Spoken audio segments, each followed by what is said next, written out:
கார்த்தி ரேவதி சீரியலை பற்றி தான் நம்ம இந்த வீடியோக்குள்ள நம்ம பார்க்க போகிறோம். இப்போ என்ன நடக்க போகுதுன்னு பார்த்தோம்னா, கார்த்திகிட்ட வந்து ரேவதி வந்து சொல்கிறாங்க, அம்மா கிட்ட தயவு செய்து நீங்கள் உண்மையை சொல்லிடாதீங்க அப்படின்னு.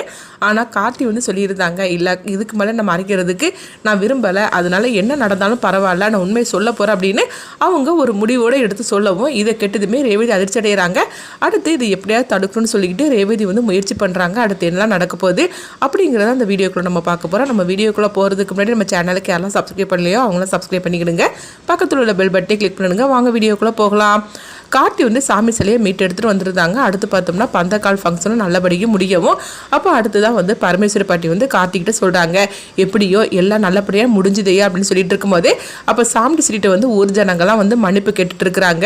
அம்மா நீங்கள் கண்டிப்பாக கோவில் கும்பாபிஷேகத்துக்கு வரணும் அப்படிங்கும்போது இப்போ சாமி சிலி வந்து சொல்லியிருந்தாங்க, இதுக்கு மேலேயே நான் அந்த கோவில் கும்பாபிஷேகத்துக்கு நான் வர விரும்பலை, அதனால தயவு செய்து நீங்கள் கிளம்புங்க, அவர் மட்டும் வருவார் அப்படின்னு சொல்லிடுறவும், இதனால ஊர் ஜனங்களும் வந்து சரின்னு சொல்லிட்டு போயிருந்தாங்க. அவங்க போனதுக்கப்புறமா வந்து கார்த்தி வந்து சாமுண்டீஸ்வரி கிட்ட எவ்வளோ எடுத்து சொல்றாங்க. ஆனாலும் சாமுண்டீஸ்வரி வந்து இல்ல மாப்பிள்ள என்ன மன்னிச்சிருங்க, இந்த ஒரு விஷயத்துல நீங்க தயவு செய்து என்ன கட்டாயப்படுத்தாதீங்க, யாரும் நீங்க என்ன சொன்னாலும் சரிதான், கண்டிப்பா நான் வரமாட்டேன் அப்படின்னு சொல்லிடுறவோ, அடுத்து இதை பார்த்துட்டு சந்திரக்கெல்லாம் ரொம்பவே சந்தோஷப்பட்டு இருக்கிறாங்க.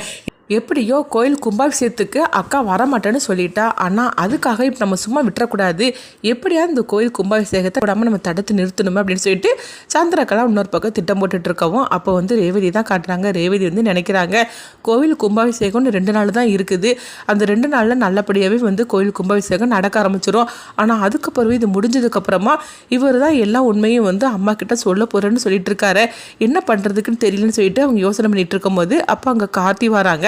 அப்போ கார்த்திகிட்ட வந்து அவங்க ரேவதி வந்து சொல்லிட்டாங்க, அங்கே பாரு கார்த்தி, நான் சொல்கிறத கேளு, தயவு செய்து நீ இந்த உண்மையை மட்டும் அம்மா கிட்ட சொல்லிடாது அப்படிங்கவும், அப்போ கார்த்தி சொல்லியிருந்தாங்க, இங்கே பாரு ரேவதி, இதை தவிர நீ வேறு என்னனாலும் நீ பேசு, நான் கேட்குறேன், ஆனால் வந்து அத்தைக்கிட்ட இதுக்கு முன்னாடி நான் உண்மையை நான் மறைக்க மாட்டேன், நான் உண்மையை சொல்கிறதில்ல, நான் முடிவோடு இருக்கிறேன், தயவு செய்து இந்த விஷயத்தில் மட்டும் நீ தடுத்து நிறுத்திடாத, நீ சொன்னாலும் நான் கேட்க மாட்டேன் அப்படின்னு சொல்லிட்டு கார்த்தி போகவும், அடுத்ததான் ரேவதி ரொம்பவே சோகத்தோடு இருக்கிறாங்க. அப்போ வந்து ஹாலில் வந்து உட்காந்துருக்கவும், அப்போ சாமுண்டீஸ்வரி எல்லாருமே வராங்க.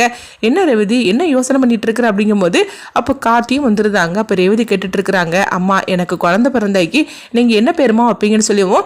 இதை கேட்டதுமே உடனே சாமுண்டீஸ்வரி கேட்டுட்டு இருக்கிறாங்க, என்ன ரேவதி திடீர்னு இந்த மாதிரிலாம் நீ கேட்டுட்டு இருக்கிற அப்படிங்கவும், அப்போ கார்த்தியை பார்க்குறாங்க, என்னது ரேவதி இந்த மாதிரிலாம் கேட்டுட்டு இருக்கிறா, அவள் கேட்குறான்னா ஏதோ காரணம் இல்லாமல் இருக்காத, என்ன காரணமாக இருக்கும் அப்படின்னு சொல்லிட்டு ரேவதி வந்து பேசுறதை நினச்சி கார்த்தி நினைக்கவும், அடுத்தது வந்து சாமுண்டீஸ்வரி கிட்ட அங்கே ரேவதி கேட்குறாங்க, அம்மா நான் கேட்டதுக்கு நீங்கள் பதில் சொல்லுங்கம்மா, எனக்கு குழந்தை பிறந்தாய்க்கு நீங்கள் என்ன பேருமா வைப்பீங்கன்னு சொல்லவும், உடனே ராஜராஜன் வந்து அதுதான் ரேவதி கேட்குறாளா சொல்லு சாமுண்டீஸ்வரி அப்படின்னு சொல்லவும், உடனே வந்து சாமுண்டீஸ்வரி வந்து சொல்லிட்டு இருக்கிறாங்க, ஆண் குழந்தை பிறந்தா இந்த பேர் வைப்பேன், பெண் குழந்தை பிறந்தா இந்த பேர் வைப்பேன்னு சொல்லவும், இது கேட்டதுமே உடனே வந்து சாமுண்டீஸ்வரி சொல்கிறாங்க, இப்போ தான் நான் சொல்லிட்டோம்னா என்ன விஷயம்னு சொல்லு அப்படிங்கும் போது, இல்லைம்மா அப்படின்னு சொல்லிட்டு ரேவதி வெக்கப்பட்டுட்டே போகவும், என்னது ரேவதி வெக்கப்பட்டுட்டு போகிறத பார்த்தாக்கி கூடிய சீக்கிரமே அவள் ஏதோ நல்ல விஷயம் மட்டும் சொல்ல போறா போலுக்கு அப்படின்னு சாமுண்டீஸ்வரி நினைக்கும்.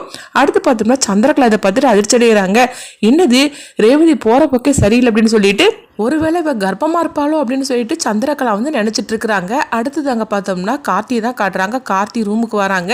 ஆமா எதுக்கு ரேவதி நீ இப்படி அத்தை கிட்ட இந்த மாதிரி நீ கேள்வி கேட்ட அப்படின்னு சொல்லும் போது, நான் கேட்டதுல என்ன தப்பு இருக்குது, எப்படி இருந்தாலும் சரிதான், நம்மளுக்கு குழந்தை பிறக்க தானே போகுது, அதனால தான் நான் கேட்டேன் அப்படிங்கவும், இப்போ கார்த்தி சொல்றாங்க, அங்கே பாரு ரேவதி, உன் மனசுல வீணான ஆசைகள்லாம் இந்த மாதிரி நினைச்சிட்டு இருக்காது அப்படிங்கவும், ஏன் நான் ஆசைப்படக்கூடாதா என்ன, நான் ஆசைப்பட்டதுல என்ன தப்பு இருக்கு அப்படின்னு ரேவதி கேட்டுட்டு இருக்கும் போதே, எங்க பாரு இன்னும் 2 நாளையில வந்து கோயில் கும்பாபிஷேகம் நடக்க போகுது, அதுக்கப்புறம் நான் அத்தை கிட்ட நான் எல்லா உண்மையும் நான் சொல்லிட போறேன், அத்தை கண்டிப்பா வந்து என்னை ஏத்துக்க மாட்டாங்க, என்னை வீட்டை விட்டே தான் துரத்தி விடுவாங்க, அப்படி இருக்கும்போது நீ மனசுல இந்த மாதிரிலாம் நீ ஆசைகளை நீ வளர்த்துக்கிடாது அப்படிங்கும் போது, அப்போ உடனே வந்து ரேவதி சொல்றாங்க, எங்க பாரு கார்த்தி, நீ சொல்ற மாதிரிக்கே இருந்தாலும் சரிதான், அம்மா அப்படி ஒரு முடிவு எடுத்தாங்கன்னா கண்டிப்பா நானும் உன் கூட வந்துடுவேன், கண்டிப்பா நானும் இந்த வீட்டில் இருக்க மாட்டேன், எனக்கு நீ தான் வேணும் அப்படிங்கும் போது, இப்படி சொன்னதுமே கார்த்தி வந்து அதிர்ச்சி அடைகிறாங்க. அப்போ அவங்க ரேவதிட்டு சொல்றாங்க, எங்க பாரு கண்டிப்பா வந்து நீ அப்படி வந்துடவே கூடாது அப்படிங்கும்போது, இது கிட்டதுமே ரேவதி சொல்றாங்க, ஏன் கார்த்தி நான் அப்படி வரக்கூடாது, என்ன இருந்தாலும் சரிதான், நீ என் கழுத்துல தாடி கட்டி இருக்கிற, அது மட்டும் இல்லாம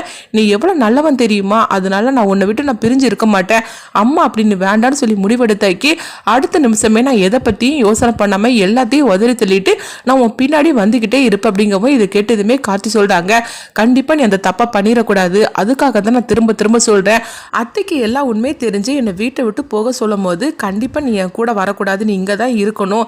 ஏன்னா என்ன இருந்தாலும் சரிதான், நவீனோட துர்கா போயிட்டா, ஆனால் அது வேற கதை. அதே தப்பு நீ பண்ணிடக்கூடாது.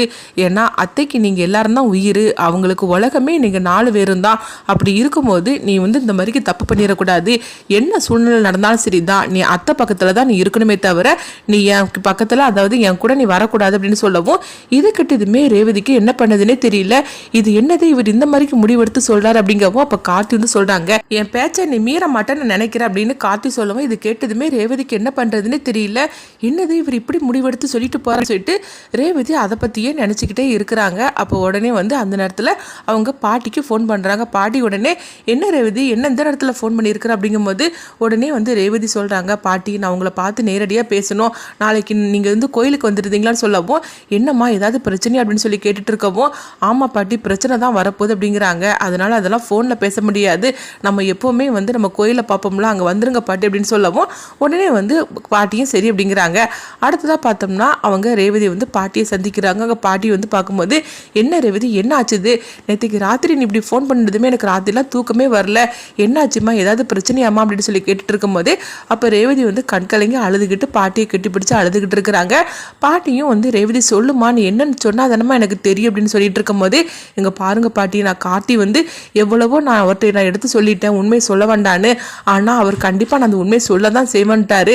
சரி அப்படின்னாலும் பரவாயில்ல, எப்படியா இவர் உண்மையை சொல்லும் போது அம்மா இவரை வீட்டை விட்டு போக சொல்லுவாங்க, அது அந்த நேரத்தில் நான் அவர் பின்னாடியே வந்துருவேன்னு சொல்லியிருக்கிறேன், ஆனால் என்னை வரக்கூடாதுன்னு அவர் தடுத்துட்டாரு அப்படின்னு சொல்லவும், இப்படி கார்த்தி சொன்ன எல்லா விஷயத்தையும் வந்து பாட்டிக்கிட்ட சொல்லவும், இது கிட்டதுமே பாட்டியும் வந்து அதிர்ச்சடைகிறாங்க. இப்போ என்ன ரேவதி பண்ணுறதுக்கு, கார்த்தி ஒரு முடிவு எடுத்து சொல்லிட்டான்னா அதுக்கு பிறகு அதில் அவன் பின்வாங்கவே மாட்டான். அவன் அவ்வளோ பிடிவாதக்காரனாச்சு. அது மட்டும் இல்லாமல் அவன் எடுத்த முடிவு கரெக்டாக தான் இருக்கவும் செய்யும். இப்போ என்ன பண்ணுறதுக்கு, ஆனால் இந்த ஒரு விஷயத்தில் வந்து அவர் கரெக்டான முடிவு எடுத்தால் அந்த இதில் வந்து என்னுடைய வாழ்க்கையில அடங்கியிருக்குதுல்ல, இதனால நான் கார்த்தி விட்டு பிரிஞ்சிருவேணுன்னு எனக்கு பயமாக இருக்குது. அவரை இன்னும் பிரியதுக்கு நான் தயாராக இல்லை, அவரை விட்டு நான் பிரியவும் மாட்டேன், அவர் ஒரு நிமிஷம் கூட பிரிஞ்சு என்னால் இருக்க முடியாது பாட்டி அப்படின்னு சொல்லவும், இதனால் பாட்டிக்கு என்ன பண்ணுதுன்னே தெரியல. உன்னுடைய நிலைமையும் எனக்கு புரியுதுமா, என்ன பண்ணுறதுக்கு தெரியலையே, உங்கள் அம்மாவும் பிடிவாதக்காரி, அவள் கண்டிப்பாக வந்து கார்த்தி என்னுடைய பேரங்கிற உண்மை தெரிய வரும்போது கண்டிப்பாக வந்து அவள் வந்து வீட்டை விட்டு தான் அனுப்பி விடுவா. இப்போ என்ன பண்ணுறதுக்கு தெரியலையே, கார்த்தி என்ன தான் நல்லது பண்ணனாலும் சரி, ஆனால் அவள் என் மேலே இருக்கிற கோவத்தில் அவளுக்கு எல்லாமே வந்து கண்ணை மறைச்சிரும். அதனால் அடுத்த நிமிஷமே கொஞ்சம் கூட யோசிக்காமல் கார்த்தி பண்ணினதான் நல்லது, எதை பற்றியும் யோசிக்காமல் அவள் வீட்டை விட்டே அனுப்பி விட்டுருவா. என்ன பண்ணுறதுக்கு தெரியலையே, கோவில் கும்பாபிஷேகம் நடக்க போகுதுன்னு சொல்லிட்டு சந்தோஷப்படுறதுக்கா, இல்லைன்னா நடந்து முடிஞ்சதுக்கு அப்புறமா கார்த்தி வந்து சாம்பிடிச்சிரி கிட்ட உண்மையை சொல்லிடுவான்னு சொல்லிட்டு இந்த மாதிரிக்கு கவலைப்படுறதுக்கா, இதெல்லாம் உன்னுடைய வாழ்க்கையை அடங்கியிருக்குது, என்ன பண்ண போகிறோமோ தெரியல. அங்கே பாருங்க ரேவதி, ஆனால் கண்டிப்பாக வந்து ஆத்தா நம்மளை கைவிட மாட்டா. கார்த்தியோட நல்ல மனசுக்கும் உன்னுடைய நல்ல மனசுக்கும் நீங்கள் 2 பேரும் பிரிய மாட்டீங்க, நம்பிக்கையோட போமா அப்படின்னு சொல்லவும், பாட்டி எப்படியாவது வந்து அவர் வந்து என்னை விட்டுட்டு போக விடாமல் தடுக்கணும் பாட்டி அப்படிங்கும்போது, அப்படிலாம் ஒன்றும் நடக்காதுமா, நீ நம்பிக்கையோட போ அப்படின்னு சொல்லிட்டு, ஆத்தா ஏன் ஆத்தா, என் குடும்பத்துக்கு மட்டும் ஏதாவது ஒரு பிரச்சனை வந்துக்கிட்டே இருக்குது, எல்லாம் நல்லபடியாக நடக்கணும் அப்படின்னு சொல்லிட்டு பாட்டியும் வந்து சாமி கும்பிட்டுட்டு போகிறாங்க. அடுத்தது இங்கே பார்த்தோம்னா வந்து ரேவதி தான் காட்டுறாங்க. அப்போ வந்து கார்த்தி திரும்ப வரவும் இப்போ ரேவதி வந்து சொல்கிறாங்க, இங்கே பாரு கார்த்தி, நான் சொல்கிறது கேளு, தயவு செய்து நீ அம்மா கிட்ட உண்மையை சொல்லிடாத அப்படிங்கும்போது, இங்கே பாரு ரேவதி, இதை நம்ம அளவுக்கு மீறி நம்ம பேசிட்டோம், அதனால் இதை பற்றி நீ பேசாத, நான் எடுத்த முடிவில் நான் பின்வாங்க மாட்டேன் அப்படிங்கவும், அப்போ இதுதான் உன்னுடைய முடிவா அப்படின்னு ரேவதி வந்து கோவத்தோடு கேட்கும்போது, ஆமாம் இதுதான் என்னுடைய முடிவு அப்படிங்கிறாங்க. அப்போ நானும் என்னுடைய முடிவை சொல்கிறேன் அப்படிங்கும்போது, நீ என்ன சொல்ல போகிற அப்படிங்கவும், நீ என்ன சொன்னாலும் சரிதான், ஆனால் நான் கண்டிப்பாக வந்து நீ உண்மையை சொல்லி முடிச்சதுக்கு அப்புறமா அம்மா என்ன முடிவு எடுத்தாலும் சரி, நான் உன் பின்னாடி தான் வருவேன், உன்னை விட்டுட்டு நான் பிரிய மாட்டேன் அப்படிங்கவும், இது கேட்டதுமே கார்த்தி அதிர்ச்சி அடைகிறாங்க. இதில் நீ என்ன பேசினாலும் சரி தான், என்னை தடுத்து நிறுத்த முடியாது அப்படிங்கவும், எங்க பாரு அப்படி மட்டும் நீ ஒரு தப்பான முடிவு எடுத்தேன்னா கண்டிப்பாக வந்து அத்தை இந்த மாதிரி ஒரு தப்பான முடிவு எடுப்பாங்க, அவங்க கதையே முடிக்கிற அளவுக்கு கூட அவங்க போவாங்க அப்படின்னு சொல்லவும், உடனே ரேவதி சொல்கிறாங்க, இதெல்லாம் ஏற்கனவே வந்து நான் கனவு கண்டிருக்கிறேன், அம்மா வந்து இப்படி தான் எடுப்பாங்கன்னு, அதனால தான் சொல்கிறேன், நீ உண்மையை சொல்லாத, அது தெரிய வரும்போது தெரியட்டும், இப்போதைக்கு நீ இந்த உண்மையை சொல்லாத, அப்படி மட்டும் நீ உண்மையை சொன்னேன்னா ஒன்று அம்மா தன்னுடைய கதையை அவங்க முடிச்சுப்பாங்க, ஏன்னா நான் உன் கூட வரதை அவங்க தடுக்கிறதுக்காக, அப்படி வந்து இல்லைன்னா நான் என்னுடைய கதையை நான் முடிச்சுப்பேன் அப்படிங்கிறாங்க.